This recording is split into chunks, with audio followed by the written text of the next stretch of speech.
اور یہ نام اتنا برکت والا ہے کہ عذاب ٹلتے ہیں۔ عیسیٰ علیہ السلام، یہ واقعہ میں نے پہلے بھی سنایا تھا غالباً، عیسیٰ علیہ السلام کے گزر ایک قبر سے ہوتا ہے تو عذاب ہے اس قبر پر، کچھ عرصے بعد واپس پلٹ کے آتے ہیں تو دیکھتے ہیں کہ تو اس قبر پہ رحمت کے فرشتے موجود ہیں، رحمت برس رہی ہے۔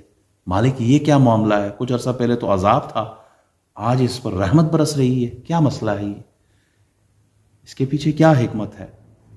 تو وہی آئی عیسیٰ، جب یہ شخص دنیا سے جا رہا تھا تو اس کی وائف پریگننٹ تھی، اللہ نے اس کو بیٹا دیا، وہ بیٹا بڑا ہوا، اتنا بڑا ہوا کہ وہ استاد کے پاس جانے لگا، آج استاد نے اس کو بسم اللہ پڑھائی ہے۔ مجھے حیا آتی ہے کہ جس کا بیٹا زمین پر میرا نام لے رہا ہے، میں اس کے باپ کو زمین کے اندر عذاب کیوں دے رہا؟ تو میں اس بچے کی وجہ سے کہ اس کی زبان پر میرا نام آ گیا ہے، کیونکہ اولاد صدقہ جاریہ ہے، اولاد والدین کے حق میں صدقہ جاریہ ہے، اولاد اچھے کام کرے آٹومیٹکلی اس کا ثواب والدین کو پہنچتا ہے۔ تو اپنی اولاد کو جہاں ہم دنیاوی تعلیم دیتے ہیں، ہم انہیں بزنس سمجھاتے ہیں، ہم انہیں میڈیکل سائنس بتاتے ہیں، انجینئرنگ بتاتے ہیں، انہیں ڈاکٹریٹ کرواتے ہیں، LLB کرواتے ہیں، اکاؤنٹنٹ بناتے ہیں، کیا کچھ نہیں پڑھاتے اپنی اولاد کو، لیکن دوسری طرف کیا ہم نے دین پر بھی اتنی توجہ دی ہے؟ کیا ہم نے ان کو دین بھی سکھایا؟ کیا ہم نے اپنی اولاد کو اتنی دینی تعلیم دی ہے کہ کل مرنے کے بعد وہ مسجد کے دروازے پہ کھڑا نہ ہو کہ جنازہ ہوگا تو میں کندھا دوں گا، بلکہ جنازہ پڑھنے صف میں کھڑا ہو؟ کیا آپ کی اولاد کو آپ کے حق میں دعا کرنے کا طریقہ اور سلیقہ بھی آتا ہے؟ کیا وہ ایصال ثواب کا ذہن بھی رکھتا ہے؟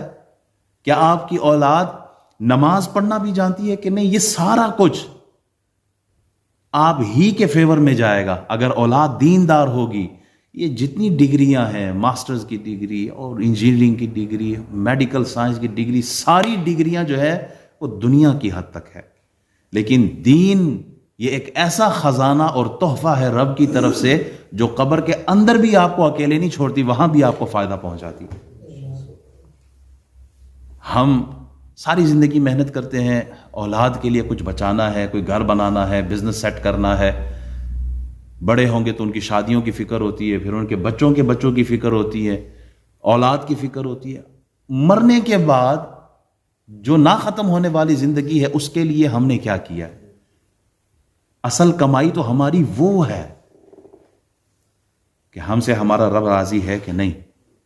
تو اپنی اولاد کو دین سکھائیں تاکہ مرنے کے بعد یہ دین ہمارے، یہ نیکیاں ہمارے کام بھی آئے۔